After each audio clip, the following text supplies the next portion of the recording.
my goal has been to create a monster impact in the world. I mean, I have a business plan, and, the last line is asteroid mining. Oh. And because that's like the level I dream at. I want to be a part of like moving forward in the world. I want to cross the oceans and like discover new lands. And affiliate marketing allows me to run like a super lean business while I'm figuring out like how to make a big impact in the world.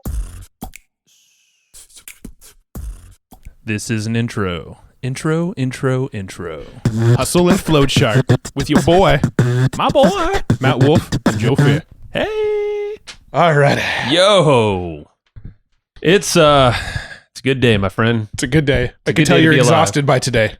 Well, I mean, just behind the scenes again, like always, we always record a bunch of podcasts in one day, and then we choose to the end of the day to record our intros. Yeah. Well, today I think we're like really, really, really great episodes. But we definitely went way longer than normal today. Very long. So, all right, let's speed this intro up. And today, though, so this is the first interview that we did of this day. Again, behind the scenes, very confusing. Which could come out before an interview that we did later in the day. We don't know. Don't confuse them further. Okay.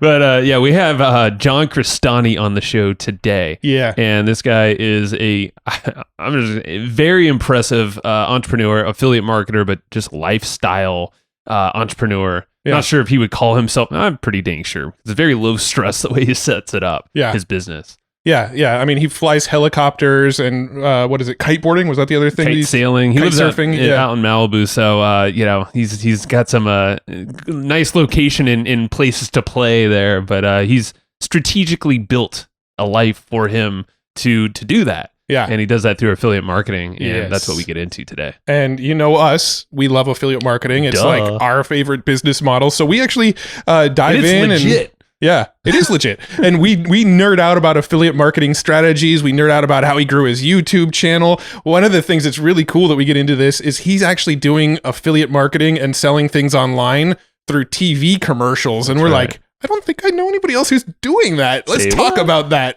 Yeah. So he breaks down his strategy about how he's doing this on TV with, and he breaks down the whole thing for you. So if you're even remotely interested, there's a big point in here saying like, hey, Facebook ads. The more that people are talking about a platform probably means that you're a little too late to the platform. You're probably going to pay way too much and there's way too much competition, but start exploring some new stuff. So maybe TV is one of those for you. Yeah. And we also talked about whether or not affiliate marketing was a legitimate business model. Yeah. We'll let you decide after listening to this episode. And one last thing is at the end, sometimes we'll ask about book recommendations. Well, he brought the A game with the book recommendations. He literally was like, hold please. And we did some background, elevator music. And then basically he grabbed a stack of books. A lot of them were fiction books, and you'll hear why he's reading all these fiction books and some sci-fi, but also just general things that lets him see into the future, basically. Yeah. And ironically, these fiction books actually have affiliate marketing baked into them in some fashion. So I love the way that he breaks down the affiliate marketing model and how it's actually something that some of the biggest businesses are operating from, but you just might not know it. Mm-hmm. And so the books are really cool. The whole thing's cool. John's an awesome guy. Yeah. Look him up on YouTube. Yes. Yeah. Check him out on YouTube. So just go to YouTube, search up John Crestani. That's Crestani, John Crestani. He's got a killer YouTube channel where we actually talk about it a little bit, where he's just really teaching outside the box affiliate strategies, things like how to be an affiliate marketer on Yelp, how to be an affiliate marketer on Quora, like really kind of random stuff, but like they're legit videos. They're cool videos. So we definitely recommend checking out his YouTube channel. Tell him we sent you. Tell him, that would be actually Why great. not, right? Yeah, mention it in one of the comments. Like, I heard you on Hustle and Flowchart. That would make our day if you did that. Make our day. And of course, we're taking notes on this one. We're always taking notes, man. So Sue is taking notes, and Sue's the bomb. So Sue's our fabulous note taker, always taking notes, so you don't have to. You can just be in the moment. And soak it in. So go to hustleandflowchart.com/comp, COMP. That's hustleandflowchart.com/comp. You have 2 weeks to get these notes for this episode. They go away in 2 weeks. So be quick, hustleandflowchart.com/comp. Get the notes. And now it's time for Mr. Johnny Boy. Let's go. We're getting faster at this. John, how you doing, my man?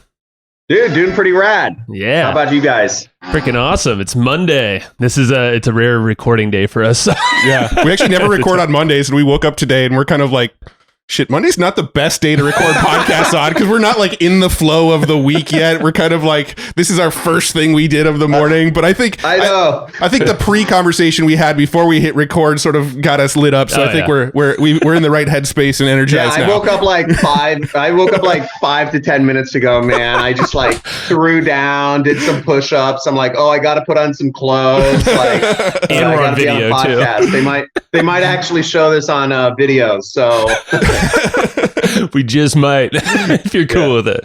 Yeah, man. And so you're up in Malibu. Yeah, we're just riffing back and forth like us. Just it's nice to have a little land away from a bunch of people. And you're in the middle of rebuilding a home. I mean, you went through a gnarly fire a year and a half ago, you said. So it's like, whew, that's a whole bag of worms, I bet. But oh yeah, it was definitely pretty crazy. You know, I woke up and the fire was right like 100 yards away from my bedroom. So I woke up and I was like, oh my God, like what the heck? And thankfully my wife was staying at her and kids were staying at her parents, the grandparents' house. But I was like, what do I do? And I was like, okay. And it was like that classic moment where you think to yourself, okay, I have like 3 things I can get. Like, what do I grab? It's like you have like 60 seconds to exit your house. What do you get? And I got my keys, my wallet, my phone. And then after that, I was like, okay, what do I get? And it was just the cats and the hedgehog. And like hedgehog, that's cool. Yeah. He should be fast enough to run out, though, right? No, I'm just kidding. I put the cats in my truck, and then I was like, shoot, I forgot the hedgehog because he has this big case. And I was like, do I leave the hedgehog? Like technically they're illegal in California. And my wife hates it. And then I was like, no, I can't give her the satisfaction of leaving the hedgehog. So I just ran back in, I grabbed the hedgehog, and that was it. I didn't get anything else. Do you want us to cut this from the recording? Just for legal purposes? We don't know where John's at. It's okay. I don't think the proper authorities are tuning in, so I wouldn't worry too much. They can shove it. No, I'm just kidding. Oh, man. I mean, I can only imagine. I mean, a year and a half ago, because we've seen some videos on YouTube. You have all these like little clips and all that stuff. And I think that's what we saw. We're like, holy crap. Like, people get a chance, go check out that video because it's like well done. And it shows you like at your old house. Yeah, I forget exactly what you were saying in there, but it's basically this story. The fire. We did some drone footage of the like destruction afterwards. Those fires come fast. You've been through it, Matt. Yeah, one of my old neighborhoods. My house luckily didn't burn down, but the neighbor's house directly next door did, and we woke up at like 3 a.m. or something, and there was just like there was a hill behind our house, and the fire was just kind of coming down the hill, and and helicopters were flying over telling us to evacuate. So like I loaded a whole bunch of shit into my truck, but I actually never left. I actually was out in the backyard with a garden hose just like spraying. Jeez. Yeah, don't be that guy. Yeah, there's one old dude on our block. So the only house that survived on the block, because I said all the houses burned, there's one that survived. And the one that survived was this like 80-year-old dude who had his own fire hydrant hookup, or he had his own fire hose to hook up. And the fire hose was like 100 yards. I mean, they're heavy. These things, like he showed it to me in his garage. They're super heavy. Yep. And just like the nozzle, it's like just pure metal. So he walked down to like the end of the block, hooked it in, and I guess he just watered all around his house in the middle of the night and just created a moat. And that dude had been like preparing like a diameter around. I mean, the dude was gnarly, and his house was the only one that saved because he sprayed a moat. He probably lived there for close to 80 years, so he knew what the hell to do. Yeah, he's been there for over 50 years. There so he's like, it's like, this ain't my first rodeo. You know?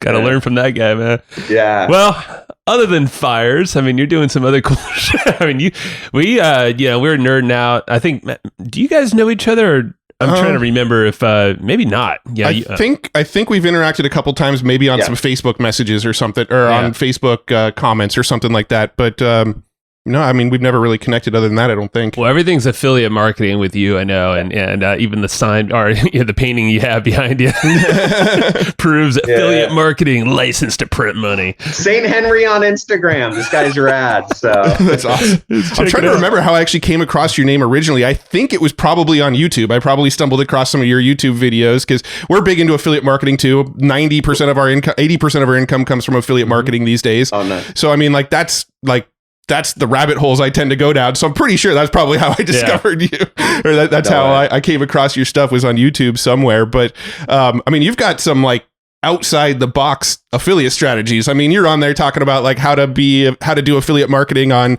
Yelp and how to do affiliate marketing on Quora and just all sorts of platforms that nobody else is talking about. And I just think that's kind of fascinating that you're sort of finding ways to turn anything into affiliate platforms. Yeah, I mean, on one hand, people don't know how versatile it is. I get all these questions on YouTube. They're like, how do I, get traffic for free? And I'm like, you can get any way, any way that you can communicate with another person through the internet is a way that you can market products. And for me, I just find marketing super fun. And I love doing it. And it's just, so for me, I got all these questions, which were like, okay, well, how can I, get traffic for free? And I'm like, there's a million ways. I just continually get that question, even to this day.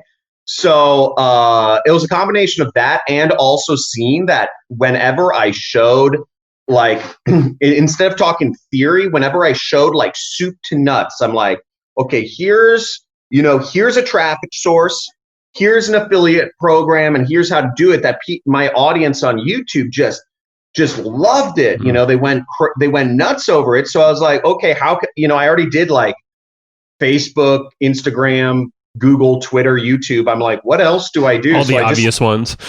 Yeah, I was like, guys, I showed you everything, and then I was like, okay, let me think outside the box. Okay, how they want more, how do I give them more? So I was just like Quora, Yelp, Google Docs, I just kept going. TV ads. No, not yet. TV ads. Let's circle around on that one.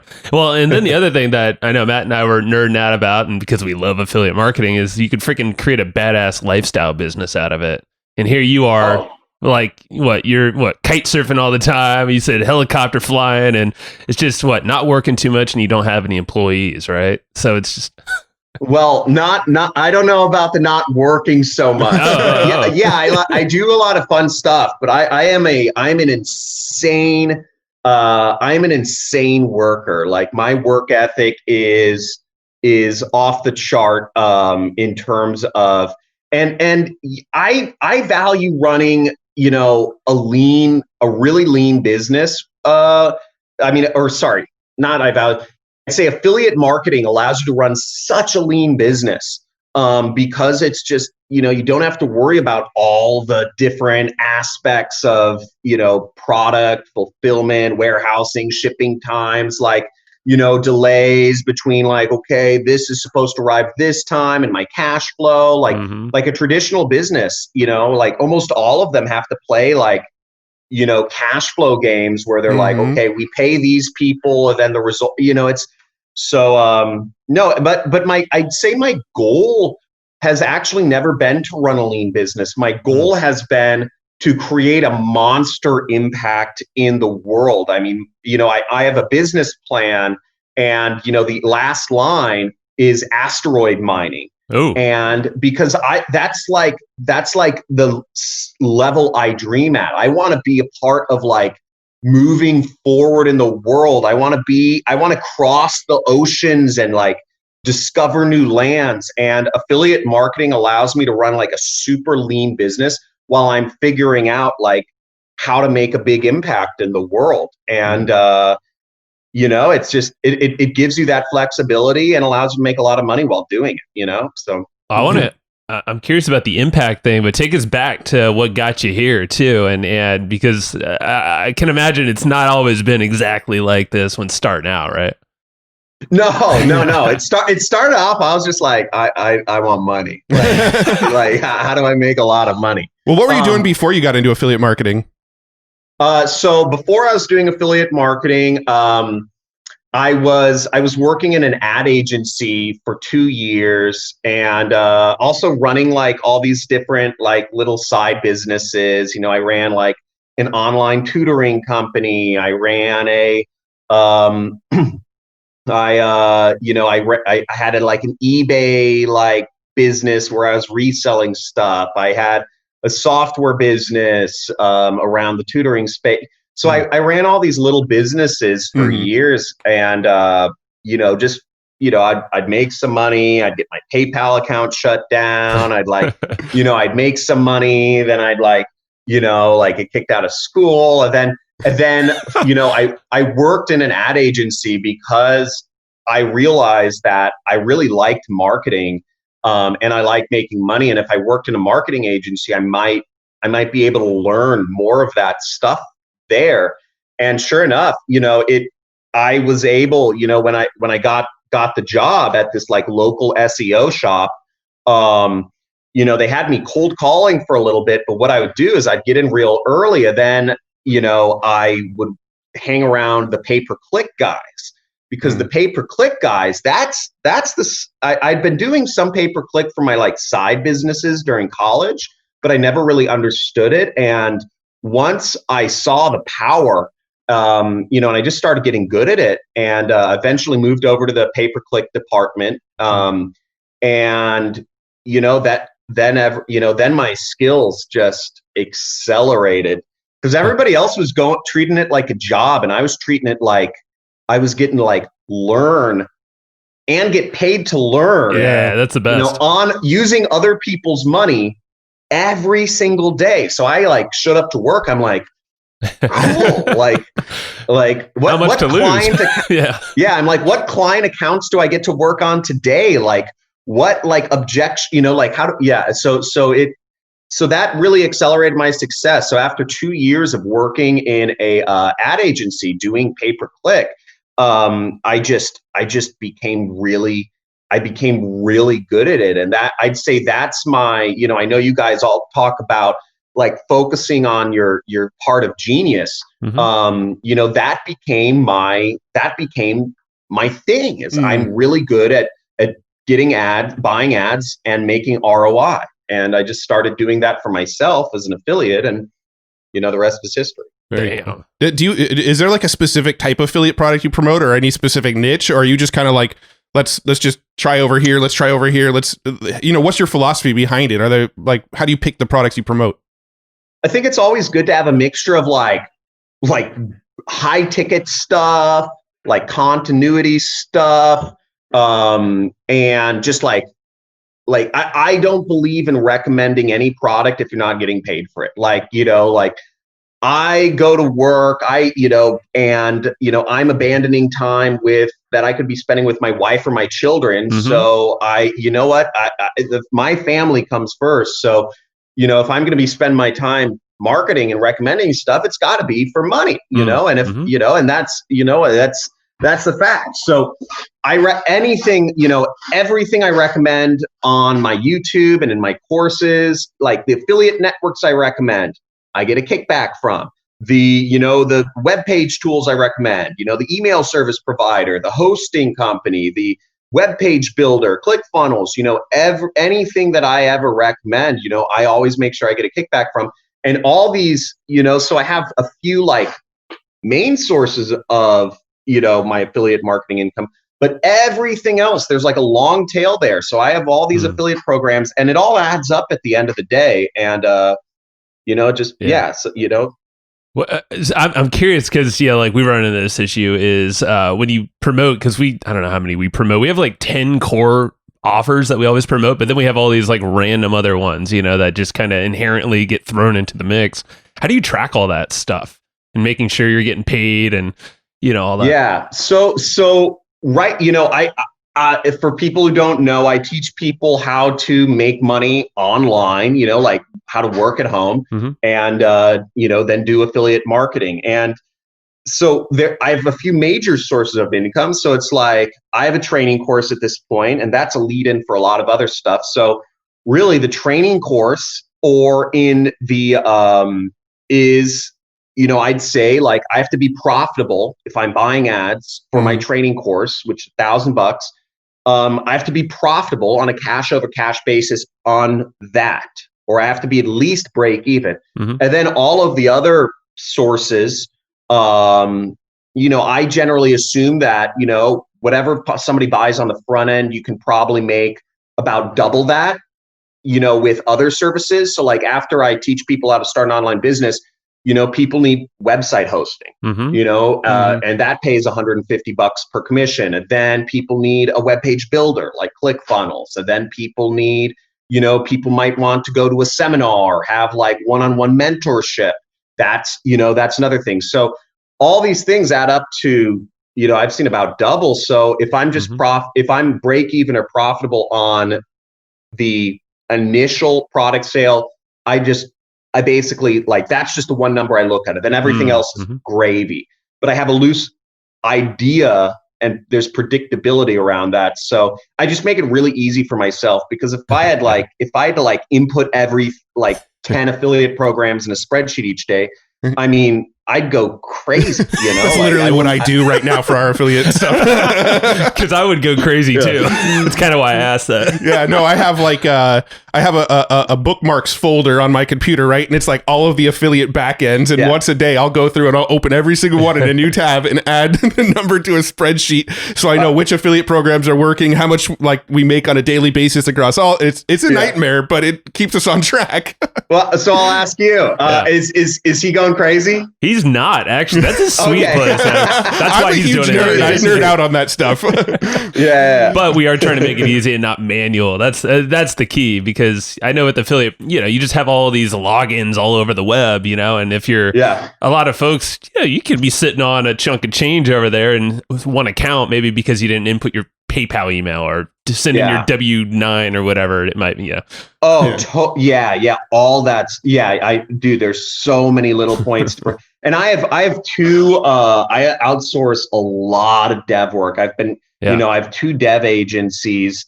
And at this point, I mean, you're right. There's so many things. It's so unpredictable, and the things that can break, you know, it's like you forgot to put the credit card down on your SSL certificate, or like, you know, dumb like little things can like totally, We lost our entire first blog that used to, like the very first entry that we ever did into online marketing. We lost it because we forgot to renew the domain name. That's right. That's right. So there's all these little things, they add up. So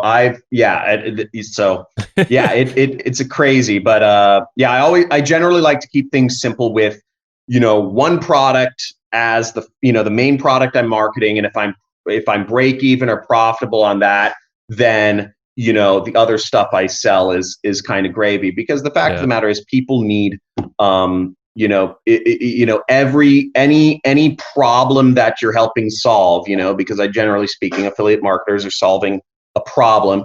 There's a lot of things around that, like weight loss. It doesn't just stop with like getting a anti, you know, eating pill. It's like, you know, people will need, you know, they're going to need new clothes. They're going to need to join a gym. They might need to like meal prep programs like Nutrisystem. You know, there's a lot of stuff in each niche.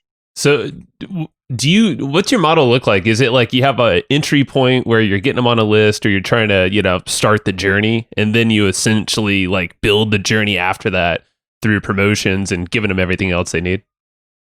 Yeah, exactly. So my journey starts, nowadays, my journey starts with my you know, well, now we have 2 front end programs, but it either starts with my book or with which is $40, or my web, you know, my $1,000 training course. Most people find out about me because, you know, they register for my webinar, which tells people about affiliate marketing, and also my $1,000 training course.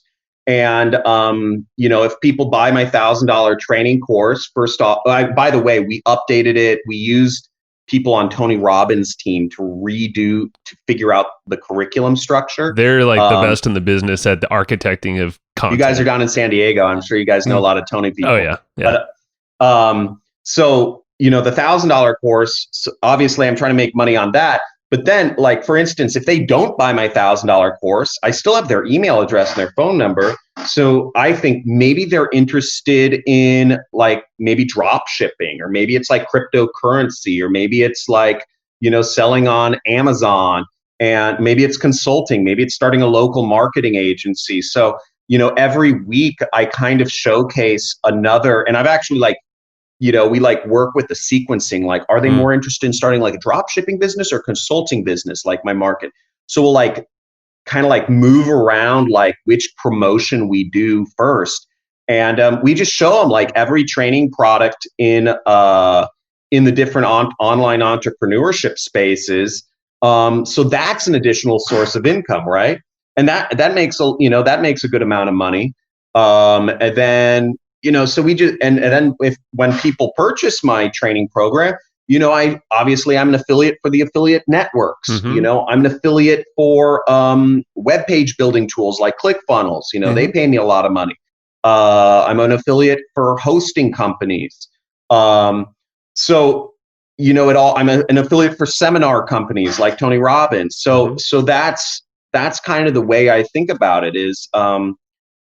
And I also think it's just servicing the audience the best, because it doesn't just stop with like, you took a training course, like the world's better. Like maybe you have to make improvements in your mindset. Maybe you have like trauma you haven't dealt with before. Maybe you need like, a web page built. So it just goes on. And I think the goal is always to service the audience and add the most value to your audience, regardless of whether you personally offer a solution to that. Yeah, I think it's interesting with affiliate marketing, and this is something that on our podcast we've tried to do a lot to sort of get over this hurdle in other people's minds, is that I feel like with affiliate marketing there's a little bit of a stigma. It's almost sort of divisive. Some people don't see it as a legitimate business, and I think with Joe and I, we actually struggle with that for a few years of like, okay, most of our money's coming from affiliate marketing, and we'd hear people say that's not a real business. You need to, you need this other stuff if you're going to be a real business. And it was something we struggled with while our affiliate marketing revenue was growing. We're making more and more money month over month, but people are telling us this isn't a legitimate business. But it was like a mental barrier that we had to get over, with feeling like we are offering a valuable service that is needed, that helps businesses, that helps consumers, it helps everybody along the line. But there was like that weird mental thing we had going on of feeling illegitimate. And I'm curious about your thoughts on that. Dude, I'm interested on like how your thoughts on that too. No, I totally know what you're saying, because it feels, and Tony Robbins kind of talks about, sorry if I go on tons of tangents, but Tony Robbins talks about this is kind of like where you feel like it's like imposter syndrome, right? Like, and once you go above your comfort level, it starts feeling funny. And I remember when I was like, in my early 20s, and my income went from like, I was making $6,000 a month at my job. And then, it zoomed up to like $50,000 a month, and I'm like 23 or 24. And it's almost like, you're like, this isn't right. Like, I shouldn't be making this much money. It feels like you broke the system or something. You're like, whoa, we found a loophole. Yeah. And then, I got, like it's imposter syndrome, and it definitely felt weird for a little bit. I started making over, hundreds of thousands of dollars a month, when I was selling weight loss products like Garcinia Cambogia. And I know a lot of people in the affiliate marketing industry have this like self-hate, and I definitely had that too. What do you mean by that? Like literally like depression. I'm making a lot of money, but like, is what I'm doing wrong? And like everybody, like all these other affiliates are like, they almost like, they're like, we're like making out like criminals, but it's, I was like, am I doing something bad, or am I not? Like, I don't know, because I'm making so much money. Like, I must be doing something bad. And I thought about it for a while, and but eventually I came to the conclusion that a lot of, Garcinia Cambogia had some sort of bad reputation, but actually I looked into all these products myself, and I was like, okay, I'm actually going to like buy and like look into these products and like use them and like actually see what I'm selling, because I had no clue, but I could sell them, right? Yeah. And I tried out the weight loss products and I looked into how they worked and like the chemicals and all that stuff. And Garcinia Cambogia is an appetite suppressant. And what it was commonly paired with, what I was because I was selling like, I'd sell Garcinia Cambogia, then it would immediately upsell to to kind of like a liver flushing thing. So it suppresses your appetite and it cleanses your intestines out. It makes you like, you poop out like you've never detox. Yeah, it's a detox thing, and I'd never done a detox, and I was like, oh my gosh, this detox stuff is gnarly. Like I didn't realize I had all this stuff locked in my intestines, and when I actually did that, I realized that I was the alternative to all of the McDonald's advertising and the Burger King advertising, and that what I was doing is actually really, like, the problem was there for a reason. And I realized it's because the fast food companies advertise everywhere and people need to lose weight. Yeah. And this is a solution. While some people may not think it's the proper solution, like people would say, you don't need pills, you need like exercise and, healthy diet, but a lot of people don't, that's very difficult for them to find the time to do, or it's not their lifestyle. Or discipline or whatever it is. Yeah. They go barbecue, they eat a rack of they're not going to go on the freaking, vegetable diet. So I realized that a lot of these industries have been pushed to the margins. A lot of the industries that are in affiliate marketing have been pushed to the margins, but they have a genuine way of helping people out. And, I realized what I was doing was not bad, and I was just helping kind of marginalized industries, for whatever political reasons, get their message out there and help people. And that was a huge change for me. Yeah, I think one of the things that sort of helped us was, we were talking to one of our buddies, Josh Bartlett. He was telling us, he was comparing us to like the Madison Avenue ad men, right? Like the Ogilvies of the world, saying, look, Ogilvy, he didn't make the products he sold, and he wasn't the consumer of the products. He was the guy that just helped make them sell better. Yep. He's like, you guys are just doing that. Do you consider Ogilvy's, the Madison Avenue ad men, do you consider them a legit business? Of course you do. How are you guys any different? And that was sort of one of the reframings that I think really helped us a lot. And it was another piece was like that. And then we're like, okay, let's make our mindset was just like, okay, it's not legitimate. So we built a structure around it that felt more legitimate, I guess. Like we kind of connected all the pieces, like from the podcast to our email list to our Facebook group and all these other buckets of audiences. We just kind of created this this ecosystem that we can then be a legitimate in our mind, like we could show like, okay, we're helping a shit ton of people by pairing them up with what they need at the right point. And paired up with that, we're like, oh, okay. And ever since then, revenue's gone more, work has gone down for us. So it's like, it's weird how these mental blocks can really fuck you up, and off rail. Yeah. But and another way to that maybe help the audience understand this is, NerdWallet, is a good example of this. They review what the best credit cards are, and that, Expedia.com, Orbitz, cheap, any flight booking thing, Priceline, those are all affiliate companies. Yep. And, the fact of the matter is most companies don't even, sell stuff anymore. Like Uber, Uber is just, it's basically like their own affiliate network for like people who like have a car and free time and want money, and people who like don't want to drive and have money. And it's just like, it's all arbitrage. Uber doesn't own cars, hotels.com, another $100 million plus affiliate company, doesn't own any hotels, but it's the biggest hotel company. So it's,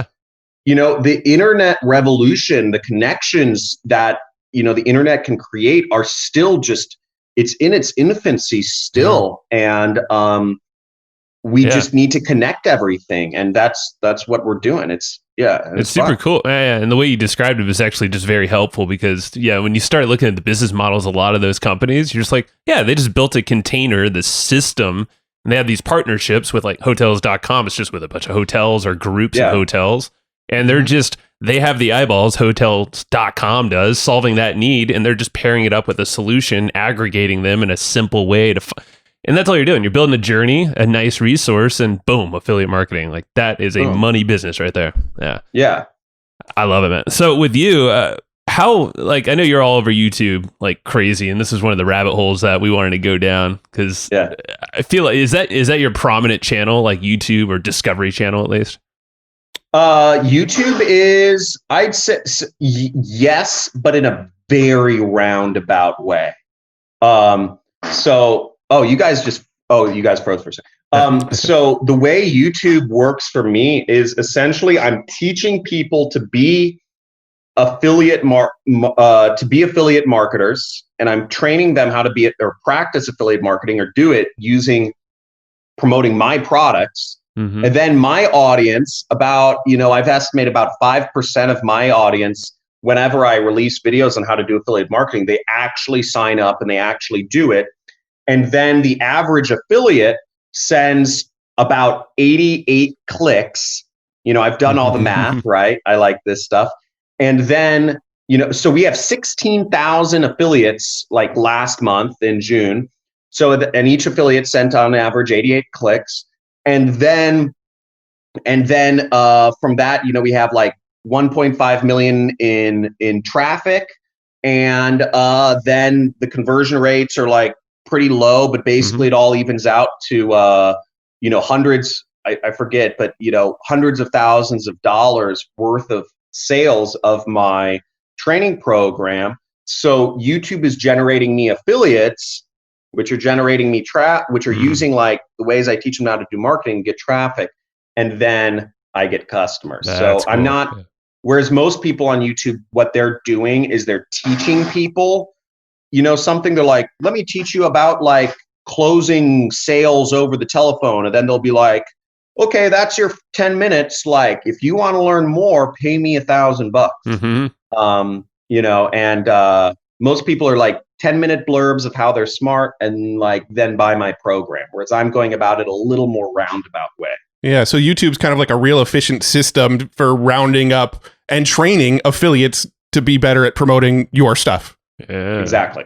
That's pretty damn genius. And you've grown it. And we've paid out over $5 million at this point to affiliates of ours. So, what's cool is that my audience gets to share in that money too. And, I'll get like, I get so much hate on YouTube, but I also get like really bright points. You got to have thick skin. I mean, the things everybody gets hate on YouTube. Come on. It's YouTube. Yeah. I have like dudes that are like devoted to like making videos just about like how much of a scumbag they think I am. Like, call them out. Call them out right now. No, I'm just kidding. Like literal channels to, but then you get like a guy in Kenya who likes, like some 16-year-old kid or in Kenya who's like, dude, I just made $500 from your advice. Like, I've never made any money online. This is the amount of money somebody in my country makes in a year. You've changed my life for the better forever. I can't explain to you how much this means to me. And it's just like, whoa, like I look up like, what is the average salary in Kenya? And I'm like, oh my God, like, they make $500 a year. Like, like, man, it's just, like this guy's life, and he's 16, I could just totally see it, and so that stuff really, that stuff keeps me going. That's part of that impact side. Yeah. Well, so when it comes to like actually doing affiliate market, let's say like diet pills and that kind of stuff, what sort of traffic sources would you use to drive into that? Sure. So my two biggest traffic sources were Facebook and Outbrain, like native ads. And both of those sources, I got up to about $40,000 daily revenue. at like certain points, right? It's like ups Averages, and downs. Yeah. But I'd say, I was heavy on Facebook. Yeah, Facebook and native ads were, I'd say, where I really exploded on those. Yeah. Are you still running those kind of things? Because it almost sounds like you're talking in past tense. Is that stuff you're not doing anymore, or you still are? So I'm mainly focused on my training course, and my training course we made, we've been doing YouTube ads just because people, it's YouTube is much more like closer to like the education niche. Right.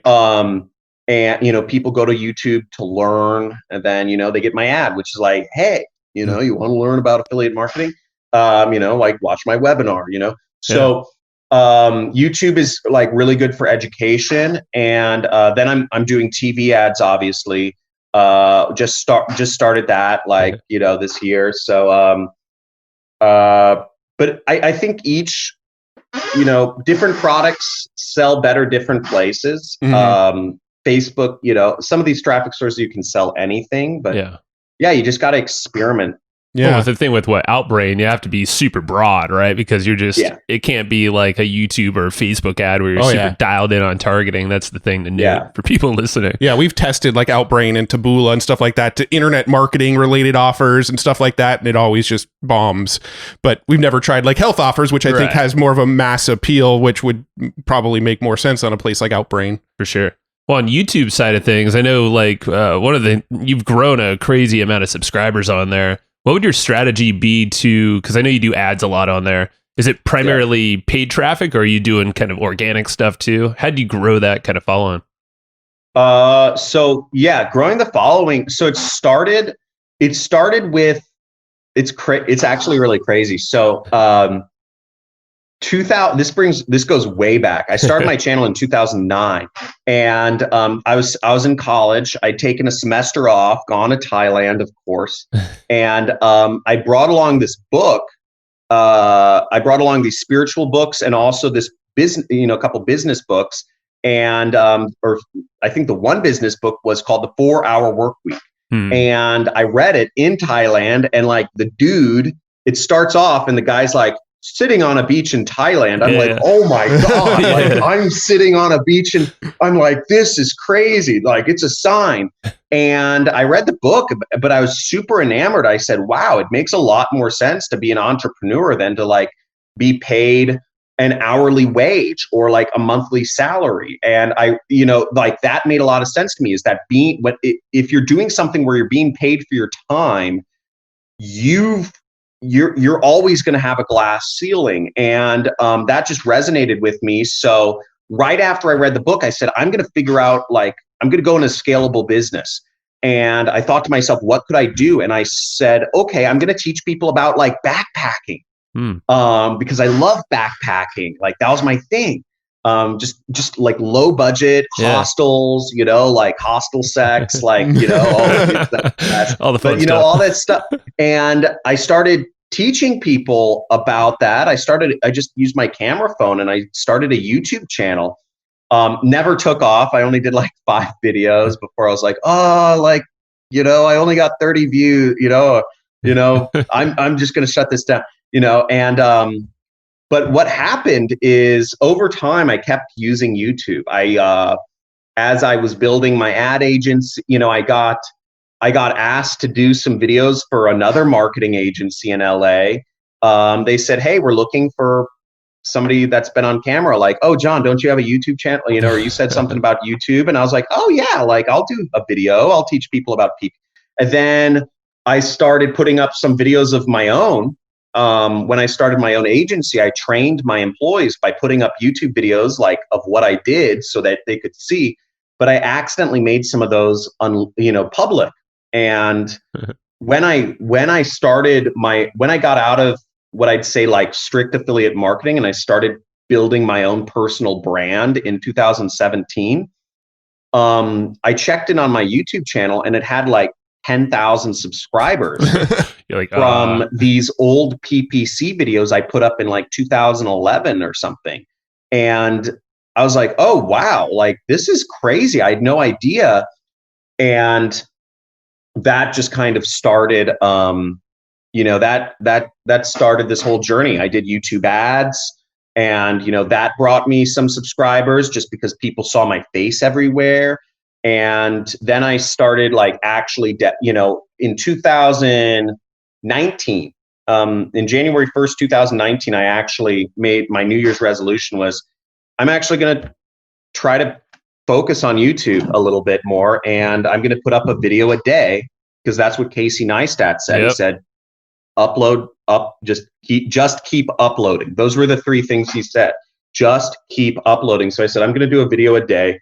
And I'd say it just kind of started through a process of trial and error. It started taking off. Well, that's actually a good thing. It's keep uploading, because you never know what's going to hit, what's going to resonate. Yeah. I mean, there's keywords. There's if you have ads, then you're just like all right, tossing them to the channel and see what resonates. Yeah, and you can always batch record too, right? Like you could record like 7 videos in one day and then just trickle them out throughout the week. For sure. I used to do, for the first like year, I did 20 videos a day, and then I'd schedule those out over the month.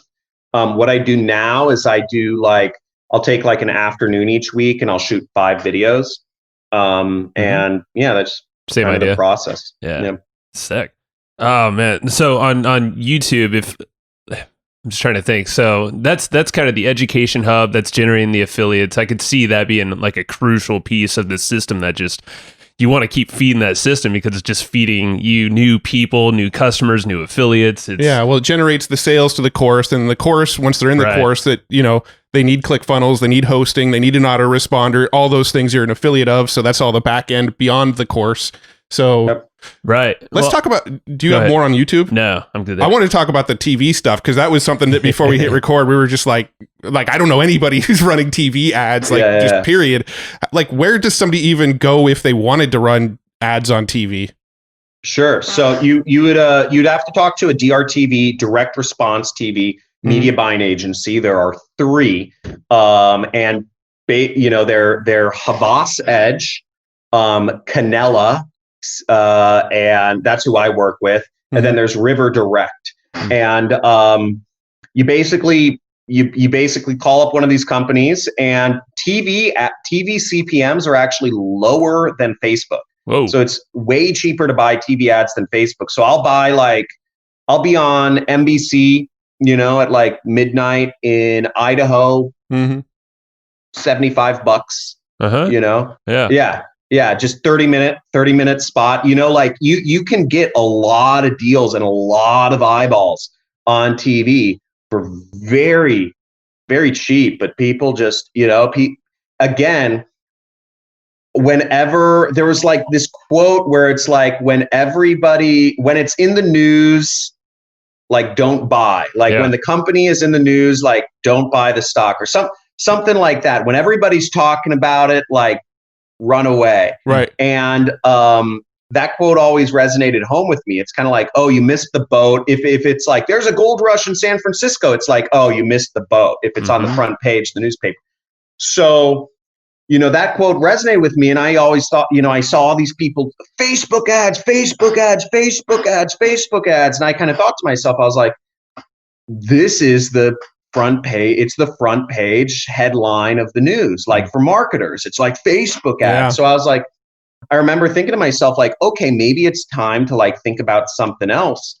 And I don't know, like, I have some friends who had done TV ads in the past as well. So my mentor, who's, also out in San Diego, Kelly Felix. We know Kelly. He did a number of TV ads. And then I have my friends, the Morrisons, Anthony and Adrian.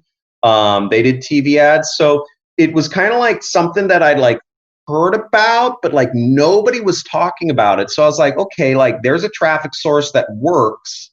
Nobody's running on it. And like, I don't know, for a while, like, just, that kind of sat in the back of my head. And I don't know, just a series of events led me to be like, okay, I'm going to try this out. Like, I'm going to try to get on TV and see if I can get an ROI. And part of it is also just, I always like to push to like broader and broader traffic sources. For me, if I get an angle or an ad that works, I say, okay, how can I, how can I expand to a greater audience? Like if I'm selling weight loss, I'm like, okay, it works on this small audience, but like there's a lot of people who want to lose weight, or like, for you guys, you guys are maybe, you guys are talking about a lot of specific stuff, but you're also like motivating people and helping people maybe learn how to start a business. And it's like, there's a lot of people who want to be motivated. So I always look for like, what's the bigger picture thing here? And how can I tap into it? And that's always been kind of like a challenge for me in marketing, is how do I get outside the audience? And so I thought, okay, TV's like a challenge, and I love marketing. So like, I'll try this out. Like I know it works, that there's no competition. Yeah. Why can't I make it work? Now, are you using like specific unique URLs? So like this person came from that ad, or are they all kind of driving to a generic URL? Good question. So we have a phone number and a web page associated with each ad. Now the web page, it stays consistent, workathomesecrets.com. So we can't track the individual station there. I mean, we could try to back end into it based on like, okay, timing and location, geography. But the real way we track is through the phone number. So about half of the sales come in through the phone, through people calling into our IVR system. So I'm able to say, okay, we got, 20 orders on Fox FX. We aired on FX at 4 a.m., 20 orders on FX. And then I know if we got 20 orders on FX, I know we'll probably expect about 20 orders on the web. So I just have my own Excel spreadsheets where I have like makeshift calculations of attributing all of the web sales to the particular stations. Gotcha. Now, this might be kind of a newbie question, but what's an IVR system? I'm not sure. Familiar with that acronym? Is one of those like phones. It's like when you call AT&T and you're like, they're like, press 1 for like, if you customer service, press 2 for sales, press 3 for technical support. So, and so for marketing products, an IVR system would be like, hey, it's John Crestani. Thanks for calling. I'm really excited for you calling in about, your interest about, working at home. It's times are tough, but, I'm going to connect you with, with an agent. With an automated agent that'll take your order, and then it'll be like, okay, so then they so they enter their credit card details. Yeah, you greet them, and then it kind of sends them down the path. Yeah, exactly. It's like, okay, please enter in your credit card information. Press 1 if this is a Visa. Press 2 that's an IVR. Gotcha. So it never actually ends up at like a call center or anything like that. Yeah, that's cool.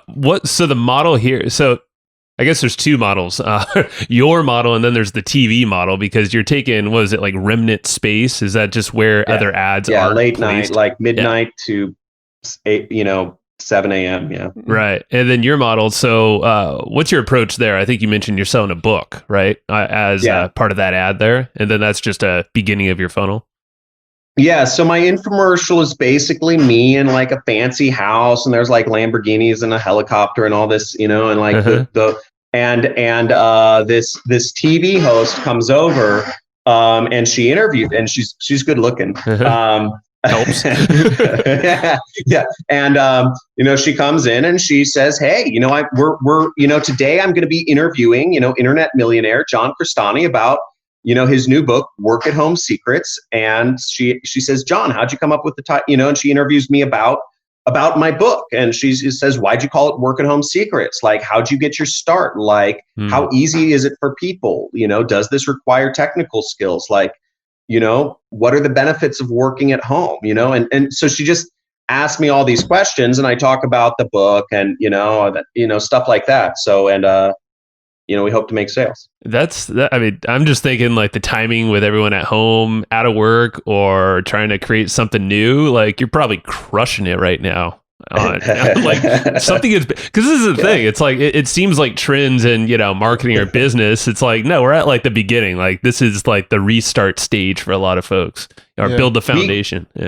And we what's funny is I got real lucky on this one, because I started putting together, we just started like really just like hand over fist, like blowing up, I'd say about a month ago, Mm-hmm. but actually like 2 weeks ago, because it's been a long process of shipping, fulfillment. Like I've had to test a ton of different infomercials. But the concept for it came together in August of last year. So I got real lucky with the timing. Yeah, you did. So that's a horrible way to say it. I mean, hey, you did though. In terms of the demand, you did. Yeah, if we exactly. So yeah, I mean, the timing helps out a ton. I mean, and yes, it is working very well.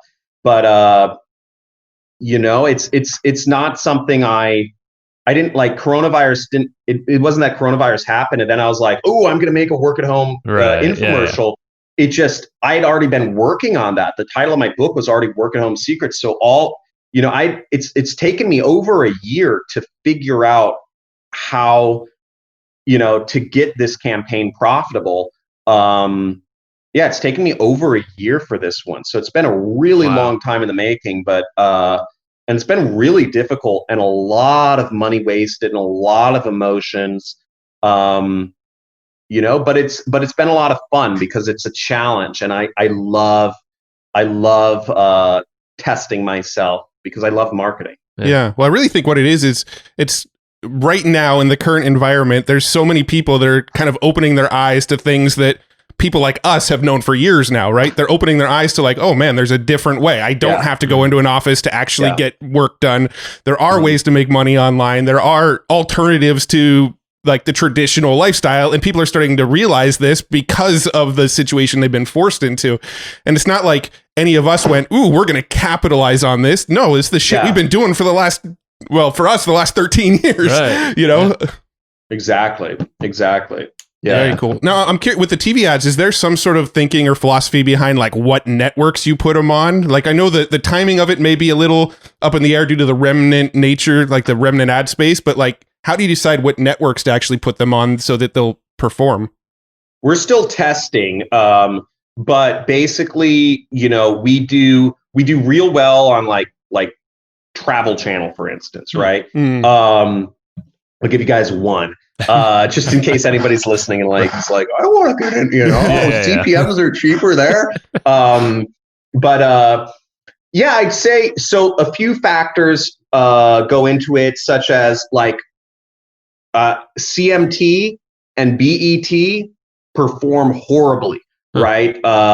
Just the customer quality. They won't go on to any of the things I affiliate market for. They want, they might get the book, but like country music television, like, and then like BET, it's just, you get a lot of really poor people on those stations. So you have to consider your market, because we're looking, we have like higher priced, like affiliate programs that I'm trying to get people into. And, if we're talking to broke people, then I don't get any of the affiliate commissions. So I have to measure that stuff out. So I want to be where there's some money. And then the other thing is like, you look at what programs lead in to your infomercial, because again, it's kind of like this, people don't like tune in for an infomercial. It's like they're coming from something else. Right. And generally, like if they're coming from, if somebody's coming from like 5-minute, like short animated, cartoons, like they're probably not going to have the attention span for a 30-minute long like sales pitch, essentially. Whereas if the lead in is like a 2-hour rerun of John Wayne films, on FX, well, somebody's, they have attention span. They've been watching a 2-hour long thing. They've been watching this probably all night. So that, they've been watching Ronald Reagan films or cowboy films all night. So a 30-minute little infomercial is not going to be they're not going to lose focus. They'll be they have the focus there. So those are like some of the considerations that factor in. There's a lot though, man. I mean, but I'd say that's generally the good thing, like looking at the lead-ins. What are people coming from? is a really good barometer. Yeah, it's like any other ad platform, right? You got to test, and what works for one market's not going to work for a different market. YouTube ads, I would assume it's very similar too. They're searching out something specific, but it's like you don't want to totally throw up something that's just not relevant. Or it's just like always think of the lead in. I think that's a super good lesson. And that's why we advertise on YouTube. We advertise on a lot of other gurus channels. So if they're or motivational channels work great for us. So it's obvious if people are watching like a video about Tony Robbins and he's like, you know what, like shit, you can live your dreams, like map out your dreams, like let's dream map exercise. And then it's like you get an ad from John Crestani and it's like, hey, would you like to be making $10,000 a month with like very little effort? It's like, Tony's way too much work for me right now. Like, I manifested him, I manifested him. So, the conversion rates are going to be really high. But motivation works very well because there's a lot of these motivational channels, which are like, just be like 2 hours of motivational, like workout music. And it's like, you can do anything you dream of. You can be anything you want. And then it's like, hey, would you like a lot of money? It's like my ad, and that works well. Yeah, so feels, the lead is super important. Yeah, it feels congruent. Yeah, and sort of serendipitous. Yeah, it is. Yeah, I had to give you some background sound there for the motivational. Dude, this has been interesting, and it seems like video is really like the crux of like the core of what you do to show, the lifestyle, the business model, catch people where they're at. And it seems like I haven't seen the commercial or anything, but you have a fun demeanor. You make it exciting. It's not like here's a boring, crotchety old business model. It's like, no, from my home, I'm having a bitchin' life. I'm flying helicopters and kite surfing, whatever, but you can do it too, and I think that's right now. A lot of folks are just reaching for the reset button and like a foundational income, and I think you're doing a good thing there, man. So. It's cool and it's fun and frankly it helps people, and this is just this is just where the world's going anyways. It's like so it's fun. Jump on it. Well, let's wrap it up and tell us about the work at home offer that you have there. Just give us a little like 30-second spiel about it and.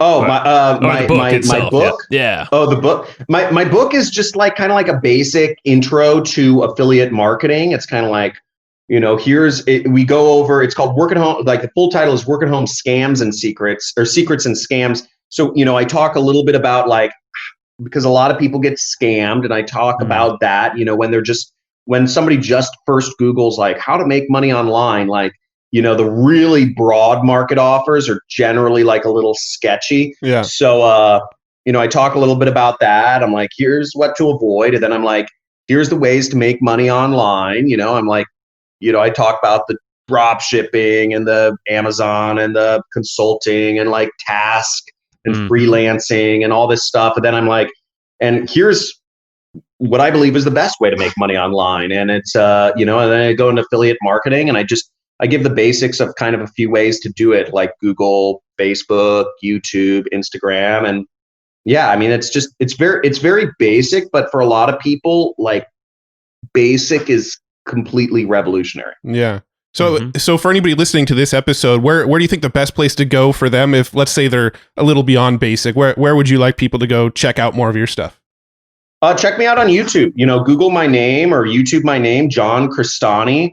And you'll find just a ton of videos, again, on YouTube. Stuff's fair. I do weekly, ask me anything sessions every Monday. I'll do that later this afternoon. Sweet. Yeah, I'd say go to YouTube and check me out there. Sweet. We'll link it up in the show notes, man.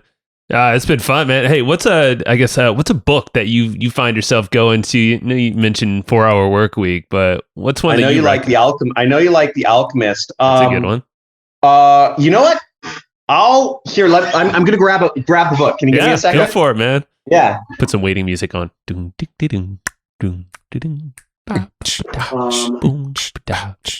So Matt's been producing music lately. So we gotta there's like some filler music we could fill in here, Matt. Right? Maybe. We're But just I probably talking won't. No, we won't. We're too lazy for that. And Jacob, our editor, you don't need to do that. Well, eventually we're going to remake our Hustled Flowchart intro with a little more polished sound to it. Yeah. Shh. Oh. That wasn't supposed to get out. Sorry, I'm finding some. I'm grabbing like a couple books. All right, Perfect. We're just filling time here with bullshit. Boom, boom. Okay. We don't edit at all. We're too lazy for that. What does Joe Rogan do when people go to the bathroom? I guess him and Jamie just talk, right? Yeah, that or sometimes he'll even go to the bathroom. So Yeah, that's true. And just leave dead air. exactly. Well, no. I think the hosting is it okay if I talk about a couple books here? Yeah, let's go for it. Okay. You have a big As one. he walks back with a stack as big as his head. Yeah, dude. Okay, so if people, I love reading. Yeah. So, if people want like one book, which I would recommend this book, Rainbow's End, because you guys are in San Diego and Vernor Vinge is based in San Diego. Yeah. The setting is UC is one of those schools in Torrey Pines, like UCSD or something. UCSD, yeah. It's a sci-fi book, and it talks about all these future. I mean, like we don't have to come up with the what is the next big thing, because like authors have already figured it out. Sci-fi. And he talks about affiliate marketing. I believe affiliate marketing is the business model that takes over all e-commerce. And he kind of envisions that in this book. He talks about like just-in-time training and like all these other like crowdsourcing. It's like crowdsourcing type, like just-in-time crowdsourcing type stuff. It's really, really revolutionary, the concepts he thinks of in this book. And I think it can help inspire a future, entrepreneurs or budding entrepreneurs to create the future. I think it's really cool. That's right up our alley. Yeah.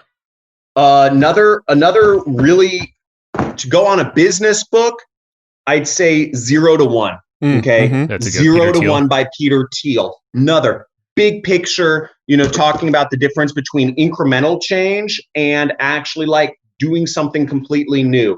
And that's my goal, right? That's like why I said like asteroid mining, but to do asteroid mining, you have to have like a couple $1 billion before you can like do big goals. Yeah. So 0 to 1, I think, is a good book. I had a Paulo Coelho book, Warrior of Light. Yep. And then I'm just going to shout out my two favorite authors, one is Cormac McCarthy, who did No Country for Old Men. He wrote the book. He writes these kind of, he's just an amazing author that goes into people's psychology. It's not just like, John met Mary, they fell in love. They went to he goes into like, just, people with, for instance, like, just like weird subcultures and like, just all, he goes really deep into people's lives in a way that I think really benefits marketers, because to be a marketer, you have to understand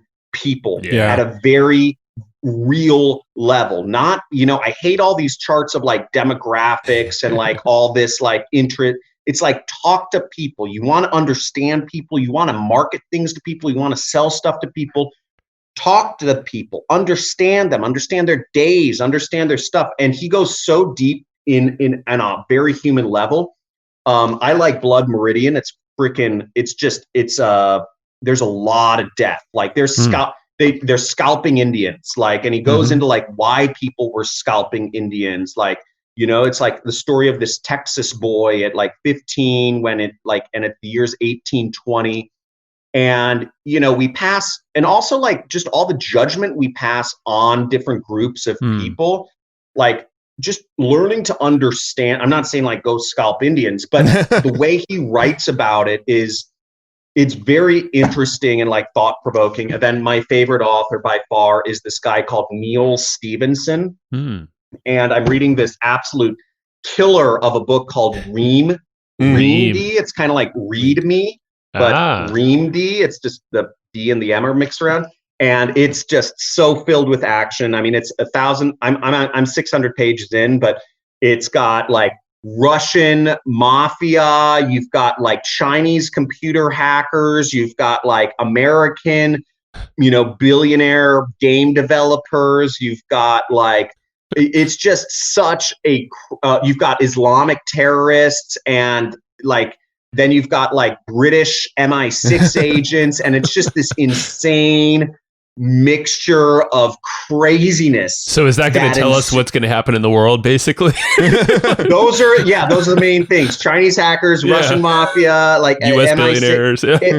and it's so fun, but they really get down to like he does so much research into his characters. Like I've learned so much about Sambo, which is the Russian martial art that's based off of jujitsu. It's basically like jujitsu with gunplay. Oh wow, gunplay! I've never even heard gunplay. Yeah, it's like jujitsu's like nice on like TV, but like this is like real world stuff.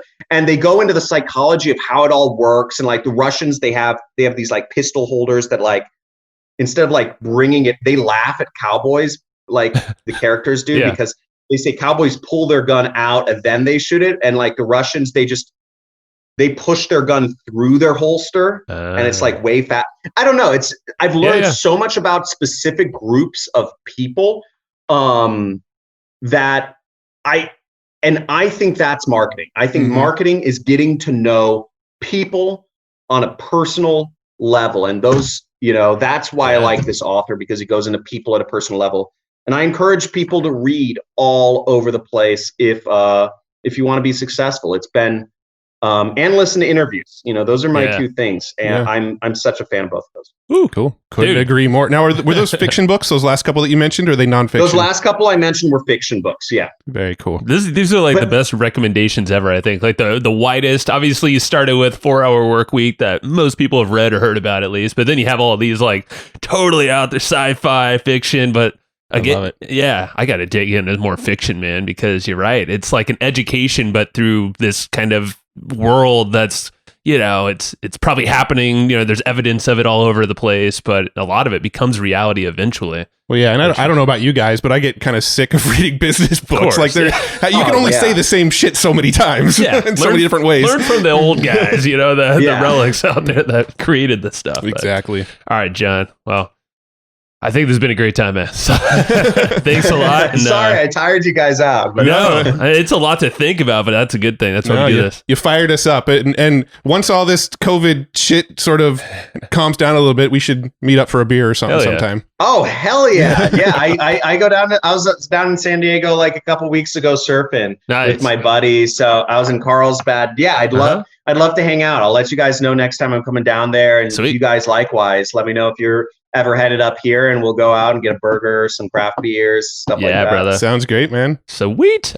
Thanks so much for tuning into that episode. I hope you dug it. I know Joe and I dug it. I actually kicked Joe out of the room. He's not here right now because I wanted to tell you about a tool that I really, really dig. We use it in our business. We recommend it all the time. It's called Easy Webinar, and it's a tool that lets you do live webinars, automated webinars, hybrid webinars, and, pretty much any other kind of webinar if there are other kinds of webinars. But anyway, this tool is kind of like your all-in-one, do-it-all tool for anything webinar related. It's Easy Webinar. It's put out by a dude named Casey Zeman. He's been on the podcast. If you haven't listened to that episode, it's a killer episode. He's a really smart dude, but his software is amazing. It does everything. It's, the title tells you exactly what it does. It's an easy webinar platform. And we use this in our business to run automated webinars all the time. We don't do a lot of live webinars these days. We like to do the kind of automated webinars where somebody can register and then they can either watch it like 15 minutes later or they can watch it the next day, but it's just kind of always running. And it's a system that helps us make autopilot sales off of our webinars. Super cool tool. If you haven't tried it yet, it's an amazing tool. And Casey is actually hooking you up. He said for listeners of Hustle and Flowchart, I can't believe he's doing this, but he said for listeners of the Hustle and Flowchart podcast, he's giving 25% off of the membership to use Easy Webinar. It's already super, super inexpensive for what it does and all the cool features it has, but he's hooking you up with 25% off because you're a listener of Hustle and Flowchart. Go to easywebinar.com/hustle. That's where you can get that 25% off discount. That's easywebinar.com/hustle. It's a awesome tool. You're going to dig it. So just go grab it. Check it out. easywebinar.com/hustle. See ya. No, not see ya. You'll hear me in the next show. I don't know how to close these things. Go get Easy Webinar. Talk to you later. Thanks everybody for listening to this episode of the Hustle and Flowchart podcast. For taking the time to listen, we want to give you something a little bit special. Every single episode that we do, we actually have somebody on our team take notes. We basically have a Cliff's Notes version of every episode where you can go and find all of the tips and tactics that they laid out, all of the resources that they laid out, all the good stuff from this episode. We actually have a nice simple notes version that you can find on our website. So go to evergreenprofits.com, find this episode that you just listened to, and give us your email address and we'll send you the notes. Thanks for listening.